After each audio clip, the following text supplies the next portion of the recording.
మాకు ఎందుకు ఏదైనా ఒక ఫిర్యాదు వచ్చిందండి.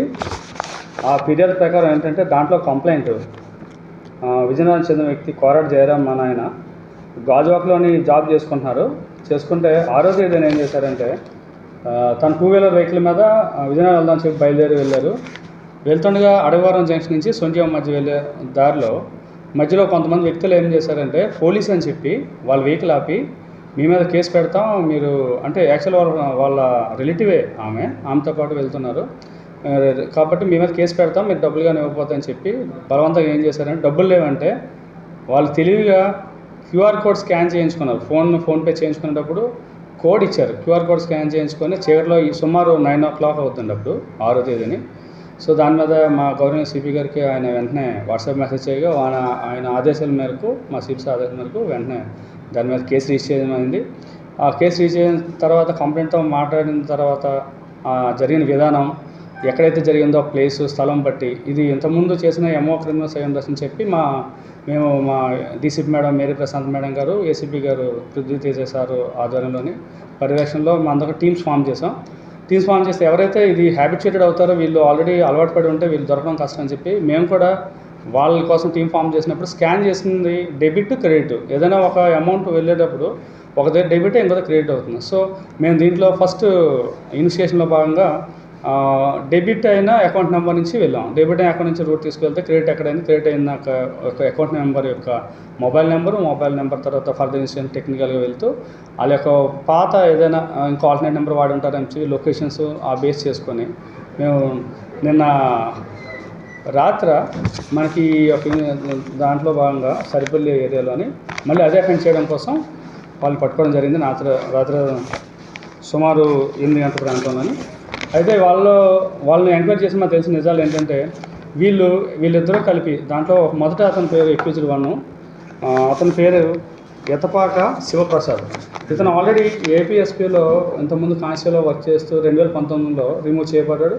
తర్వాత ఇలాంటి అఫెన్స్లే అదే ఏరియాలో దాని సరౌండింగ్ పరిసర ప్రాంతాల్లోని చాలా చేసి సుమారు మనకి 10 కేసులు ఈ కేసులతో పాటు వేరే కేసులు కలిపి ఆయన మీద ఒక 10 కేసెస్ ఇలాంటివి చేస్తున్నాడు. వాటిలో కూడా అరెస్ట్ అయ్యి రిమాండ్ వెళ్ళాడు. కానీ తెలివి అతను ప్రతిసారి ఏం చేస్తారంటే వేరొకరిని ఎవరిని ఎంగేజ్ చేసుకుని దొరుకుతారని చెప్పి వాళ్ళ ద్వారా ఫోన్పే ట్రాన్సాక్షన్స్ కానీ వాళ్ళు సహాయం చేసుకొని చేస్తారు. సో ఇదే క్రమంలో కే గోపి అని అతన్ని వాడుకున్నారు. ఈ స్కానింగ్ అంతా కూడా అతని ద్వారా చేయించుకున్నాడు. అమౌంట్ ఇతను తెలియకూడదు, పోలీసులకి గుర్తుపట్టకూడదు అనే ఉద్దేశంతో ఆయన చేశాడు. అయితే అతను పట్టుకొని ఇద్దరిని ఒకేసారి పట్టుకొని సో జూన్ 2 నుంచి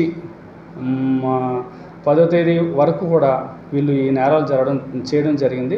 సో ఈ క్రమంలో ఫోన్పేలు వాళ్ళ యొక్క ట్రాన్సాక్షన్స్ ఇంట్రాగేషన్ తెలిసిన విషయాలు ఏంటంటే సుమారు వీళ్ళు ఏం చేస్తారంటే వెహికల్లో అక్కడికి వెళ్ళి ఆ ఏరియాలో చీకట్లో ఉంటూ ఎవరైతే ఇద్దరు లవర్స్ కానీ లేకపోతే వెళ్ళేటప్పుడు మేల్ అండ్ ఫీమేల్ వెళ్ళేటప్పుడు వాళ్ళని కొంచెంసేపు వాళ్ళు అబ్జర్వ్ చేసి వీళ్ళు లవర్స్ కదా అని చెప్పి వాళ్ళు భయపించి పోలీసులు అని చెప్పి డబ్బులు తీసుకోండి. ఈ క్రమంలోనే ఏంటంటే సుమారు వాళ్ళ దగ్గర ఫోన్పేలో అన్నీ వెరిఫై చేయగా 20,000 రూపాయలు అండి. ప్రతి ఫోన్పేలోని 2,000, 4,000, 3,000 అలా చేయించుకున్నాం. మంచిగా ప్రతి రోజుల్లో డబ్బులు లేవంటే వెంటనే అదే చేస్తున్నారు కాబట్టి 20,000 రూపాయలు చేయించుకున్నాం. వాళ్ళ నుంచి మనం అఫెన్స్ చేయడానికి వాడిన ఒక స్కూటీ ఏదైతే ఉందో అది A1 దగ్గర నుంచి శివప్రసాద్ నుంచి సీజ్ చేయడం జరిగింది. వాళ్ళ మొబైల్ ఫోన్స్ కూడా సీజ్ చేసాం. ఏదైతే యూనిఫామ్ దీనికి వాడారో అఫెన్స్ కోసం యూనిఫామ్ కూడా సీజ్ చేసాం. వాళ్ళని రిమాండ్ పెట్టామండి.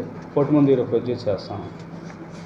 అతనిలో రిమూవ్ ఫ్రమ్ సర్వీస్ అయిపోయారు. 2019లోనే ఈ నేర చరిత్ర వల్ల అతన్ని రిమూవ్ చేశారు. ఇంకా ఆయన పోలీస్ కింద కాదు. అయినా సరే అది ఈజీ మనీ ఎర్నింగ్, చాలా ఈజీగా వాళ్ళు ఎవరికి చెప్పుకోలేరు అనే ఉద్దేశంతో ఆలోచనలోనే ఈ యొక్క అలవాటు పడ్డారండి ఇలాగా.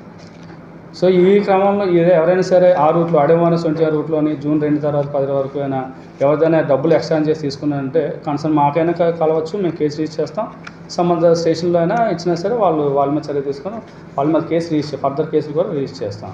ఎప్పుడైనా సరే ఏ పోలీస్ అయినా సరే ఎక్కడైనా ఆపిన వెంటనే చీకట్లో కానీ లేకపోతే వాళ్ళతో ఆపినప్పుడు వాళ్ళు పోలీస్ అని నిజంగా అంటే వీళ్ళు ఏదైనా వచ్చిన వాళ్ళు ఎవరినైతే ఆపుతారో కానప్పుడు వాళ్ళు నిర్భయంగా వాళ్ళని పోలీస్ కాదు అవునా డబ్బులు అడిగారంటే ఎవరినైనా ఒక పోలీసు అనవసరంగా ఏది ట్రాఫిక్లో ఫైన్స్ చలానా రాసినప్పటికీ తప్ప ఇంకెప్పుడైనా డబ్బులు అడిగారంటే వాళ్ళని తిరిగి వీళ్ళ ఐడి కార్డు అడగచ్చు. ఎవరైతే డబ్బులు అడిగితే ఆ డబ్బులు అడిగినంత వరకు ఎస్ పోలీస్ కాబట్టి తను ఉద్యోగం చేస్తానని చెప్పి ఆలోచన ఉంటుంది. ఎప్పుడైతే డబ్బులు అడుగుతారో అప్పుడు వీళ్ళు అడిగే ఐడి కార్డు అడిగే అధికారం వీళ్ళకి ఉండొచ్చు. సార్ మీరు పోలీస్ అంటున్నారు కదా సార్, డబ్బులు అడుగుతున్నారు, ఎందుకు ఇవ్వాలి, మీ ఐడి కార్డు చూపించగానే ఇట్ సెల్ఫ్ అక్కడితోనే వాళ్ళు వీళ్ళు ఐడి కార్డు అడుగుతున్నారంటే వీళ్ళు మాకన్నా తెలియకుండా అనుకొని చేయడానికి అవకాశం ఉంటుంది. ఏ పోలీస్ కూడా రాత్రి గస్తీ పూట తిరిగినప్పుడు ఆ డబ్బులు వాళ్ళని అడగరండి. ఇలా చేయొద్దు, ఎందుకు తిరుగుతున్నా, ఐడి కార్డు ఏది, మీ యొక్క గుర్తింపుని చూపించండి, మీరు ఎందుకు వచ్చారు, ఈ టైంలో ఎందుకు తిరుగుతున్నారు మీరు అని చెప్పి అడుగుతారు, కోచింగ్ చేస్తారు.